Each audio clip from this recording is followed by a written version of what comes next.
आप लोगों की जय मसीह की। आप लोग बने रहिए मेरे वीडियो पर। आज प्रार्थना करने का सही तरीका बताएं। चैनल पर नए होंगे तो चैनल को सब्सक्राइब कर दीजिएगा। भाई और बहनों, प्रभु की शांति आपके साथ हो। प्रार्थना करना हम ईसाइयों का परमेश्वर के साथ सामान्य संबंध स्थापित करने का एक महत्वपूर्ण तरीका है। इसलिए हमारे लिए सुबह की प्रार्थना और शाम की प्रार्थना करना विशेष रूप से महत्वपूर्ण है। फिर क्या आप जानते हैं कि सुबह की प्रार्थना और शाम की प्रार्थना को प्रभावी ढंग से कैसे किया जाता है?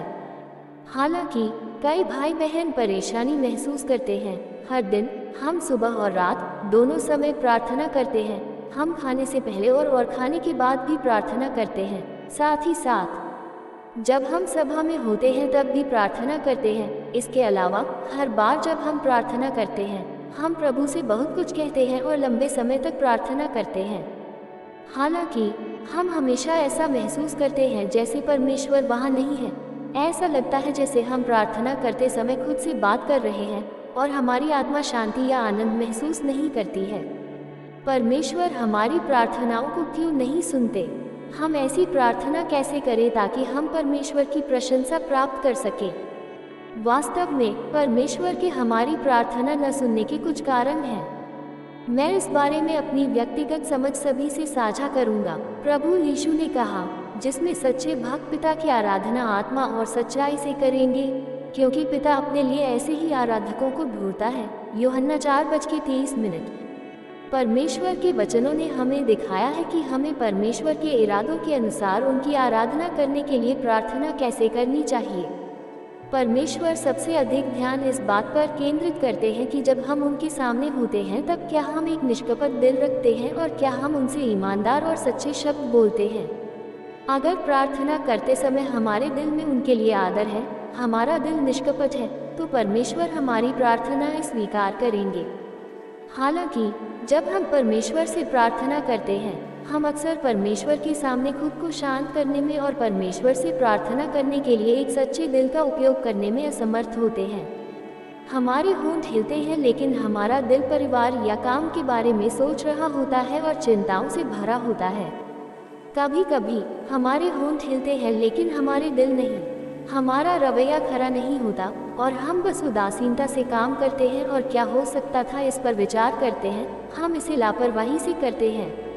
हम अक्सर कुछ प्रतिष्ठित, दिखावे से भरे, खोखले शब्द भी कहते हैं, ऐसे शब्द जो केवल सुनने में अच्छे लगते हैं, या मिलावटी शब्द जो परमेश्वर को धोखा देने के लिए होते हैं।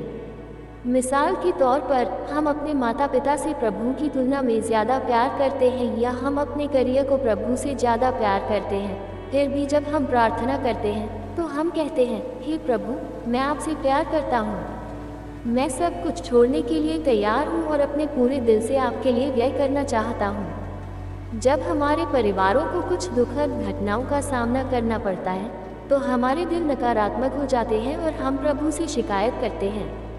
फिर भी जब हम प्रार्थना करते हैं हम प्रभु को धन्यवाद देते हैं और प्रभु से प्रशंसा युक्त शब्द कहते हैं।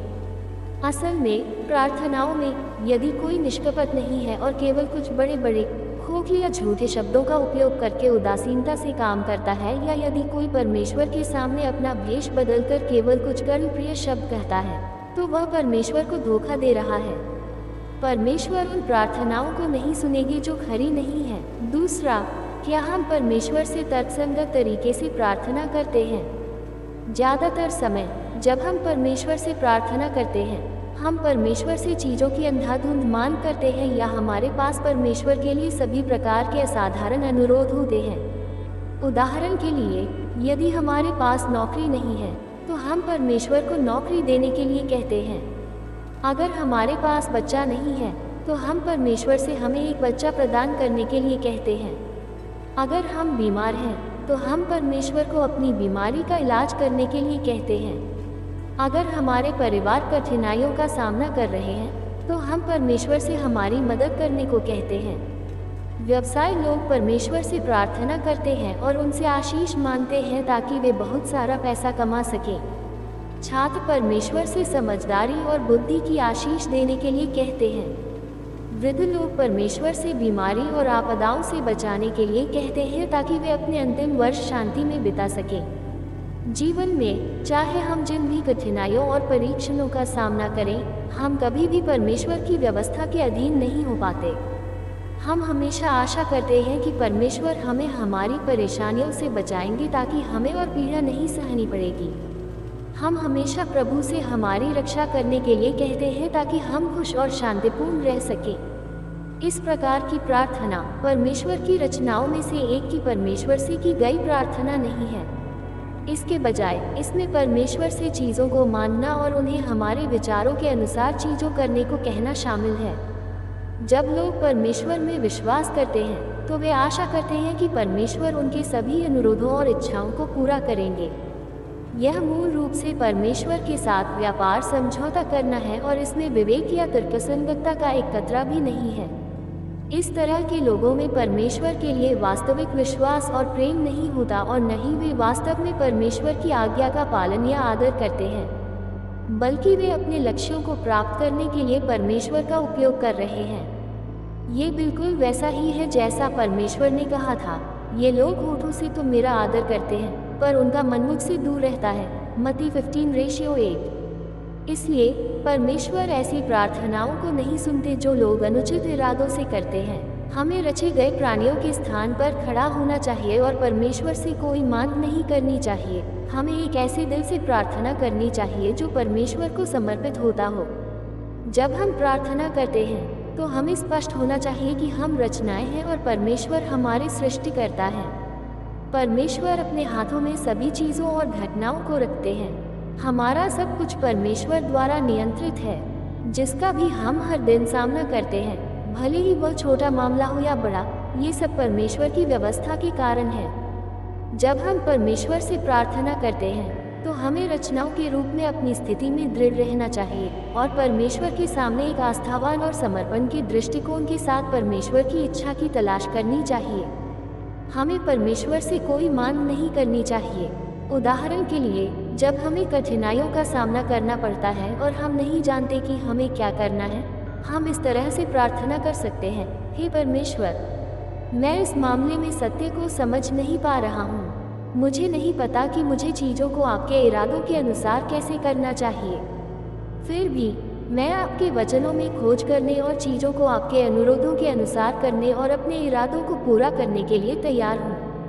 कृपया मुझे प्रबुद्ध करें और मेरा मार्गदर्शन करें। आमीन। जब हमारे दिल में परमेश्वर के लिए एक स्थान होता है और जब हम एक रचना के स्थान पर खड़े हो सकते हैं और प्रार्थना कर सकते हैं, साष्टांग कर सकते हैं, अपने सृष्टिकर्ता की आराधना कर सकते हैं, और जब हम उसके काम का पालन कर सकते हैं और उसके वचनों को अपने अभ्यास में डाल सकते हैं, तभी हम परमेश्वर के साथ एक सामान्य संबंध बना पाएंगे और पवित्र आत्मा के काम को प्राप्त करेंगे। हम सभी जानते हैं कि अय्यूब एक ऐसा व्यक्ति था जो परमेश्वर का भय मानता था और बुराई से दूर रहता था।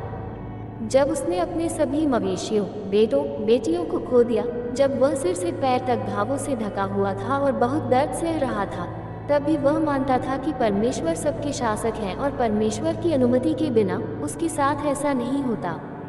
इसके अलावा वह ये भी जानता था कि उसके जीवन सहित वह सब कुछ जो उसके पास था, परमेश्वर द्वारा उसे दिया गया था। इससे फर्क नहीं पड़ता कि परमेश्वर कब इसे वापस लेना चाहते हैं, ये प्राकृतिक और उचित है। इसलिए उसने परमेश्वर से शिकायत नहीं की और न ही उसकी परमेश्वर से कोई मांग थी। नतीजतन वह झुका और उसने आराधना की और समर्पण भरे दिल के साथ उसने परमेश्वर से प्रार्थना की। उसने ये शब्द कहे, यहोवा ने दिया और यहोवा ही ने लिया, यहोवा का नाम धन्य है। अय्यूब 1:21। क्या हम जो परमेश्वर के हाथ से सुख लेते हैं दुख न लें? अय्यूब 2:10। अय्यूब दृढ़ता से खड़ा रहा और उसने परमेश्वर के लिए गवाही दी। उसकी समझ और परमेश्वर के प्रति समर्पण ने उसे परमेश्वर की प्रशंसा दिलाई। अगर हम भी परमेश्वर को उस तरह से संबोधित करने में सक्षम हों जैसे कि अय्यूब था, यदि हमारे दिल में परमेश्वर के लिए जगह हो और यदि हम ऐसे दिल से परमेश्वर से प्रार्थना करने में सक्षम हो जो इसकी परवाह ना करते हुए कि हम किन परीक्षणों का सामना करते हैं, परमेश्वर को समर्पित होता है, तो परमेश्वर हमारा मार्गदर्शन करेंगे और हमें प्रबुद्ध करेंगे ताकि हम सत्य को समझ सकें। हमारी आत्माएं अधिकाधिक पैनी हो जाएंगी और हमारे विचार अधिकाधिक स्पष्ट हो जाएंगे। जब हम कोई भ्रष्टता प्रकट करते हैं या किन्हीं बुरी स्थितियों का सामना करते हैं तो उसके बारे में जागरूक होना और समय पर उसका हल निकालना हमारे लिए आसान होगा। फिर परमेश्वर के साथ हमारा संबंध ज़्यादा से ज़्यादा करीबी हो जाएगा और हमारा जीवन निरंतर तेजी से बढ़ेगा। तीसरा, क्या हमारी कलीसिया में पवित्र आत्मा का कार्य है? व्यवस्था के युग के शुरुआती चरण को याद करें, जब मंदिर में पवित्र आत्मा का कार्य हुआ करता था।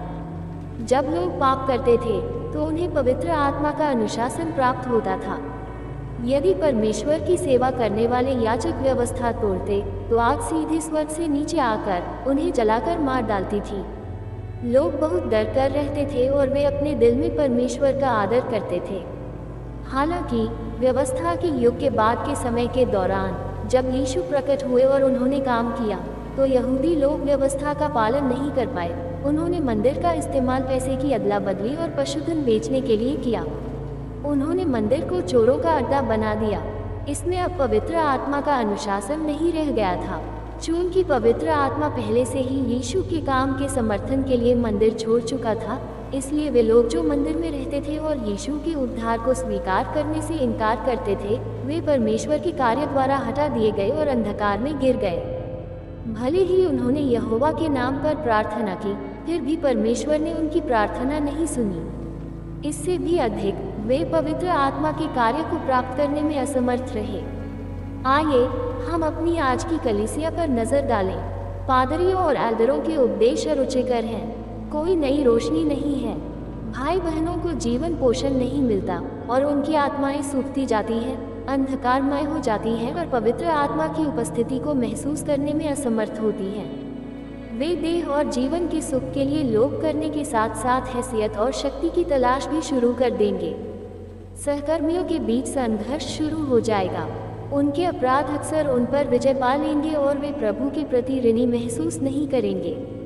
वे प्रभु के वचनों का पालन नहीं करते हैं, नहीं वे उनके आदेशों को मानते हैं। वे परमेश्वर की इच्छा का उल्लंघन करके पूरी तरह से परमेश्वर के विरोधी बन गए। इस तरह की कलीसिया और व्यवस्था के युग में बाद के समय में मौजूद मंदिर के बीच क्या अंतर है? ये पूरी तरह से बाइबल की भविष्यवाणी को पूरा करता है। जब कटनी के 3 महीने रह गए, तब मैंने तुम्हारे लिए वर्षा न की। मैंने एक नगर में जल बरसाकर दूसरे में न बरसाया। एक खेत में जल बरसा और दूसरा खेत जिसमें न बरसा वह सूख गया। इसलिए 2-3 नगरों के लोग पानी पीने को मारे मारे फिरते हुए एक ही नगर में आए, परंतु तृप्त न हुए। तो अभी तुम मेरी ओर न फिरे, यहोवा की यही वाणी है। आमोस 4:7-8। वास्तव में परमेश्वर ने अनुग्रह के युग की कलीसिया को छोड़ दिया है।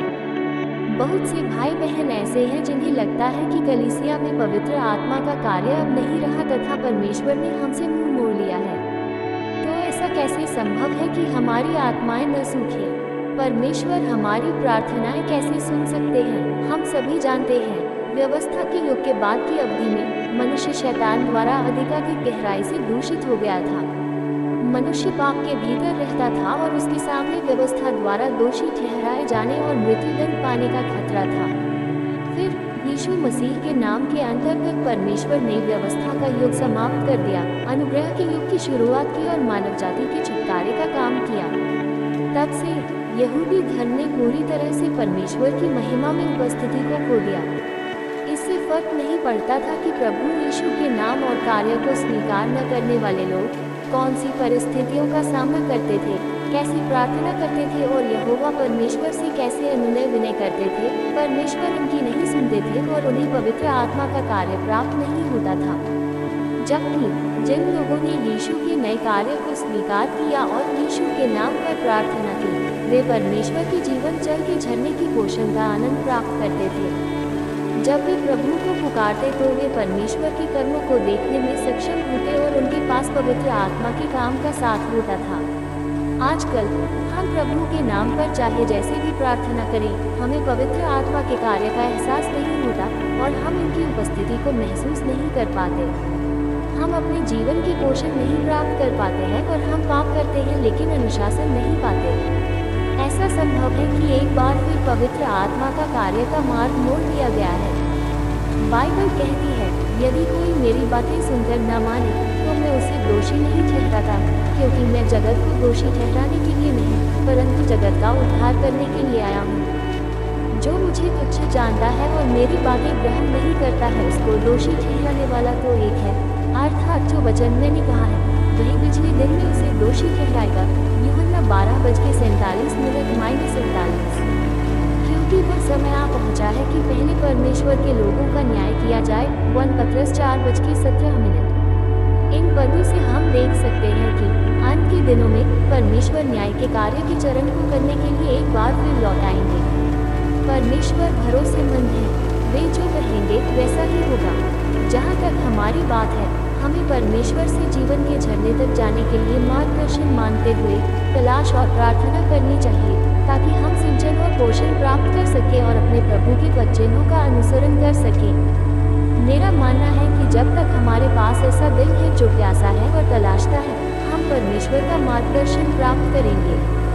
ऐसा इसलिए है क्योंकि परमेश्वर ने हमसे वादा किया है, मांगो तो तुम्हें दिया जाएगा, ढूंढो तो तुम पाओगे, खटखटाओ तो तुम्हारे लिए खोला जाएगा। मत्ती 7:7। परमेश्वर के मार्गदर्शन के लिए उनका धन्यवाद। मुझे उम्मीद है कि प्रार्थना कैसे करनी है इसके संबंध में आज जो विषय वस्तु साझा की गई है, उससे सभी को फायदा होगा। परमेश्वर के साथ सामान्य संबंध स्थापित करने में प्रार्थना एक महत्वपूर्ण कदम है। ये वह मुख्य मार्ग भी है जिसके माध्यम से हम पवित्र आत्मा के कार्य को प्राप्त कर सकते हैं। जब हम समझ जाते हैं कि प्रभु से उत्तर पाने के लिए प्रार्थना कैसे करनी है, जब हमारे पास अनुसरण करने के लिए एक व्यवहारिक मार्ग होता है और जब हम अक्सर इसका अभ्यास करते हैं, केवल तभी प्रभु हमारी प्रार्थना सुनेंगे। काश हमारी प्रार्थना जल्द ही परमेश्वर के इरादों के अनुरूप हो जाए।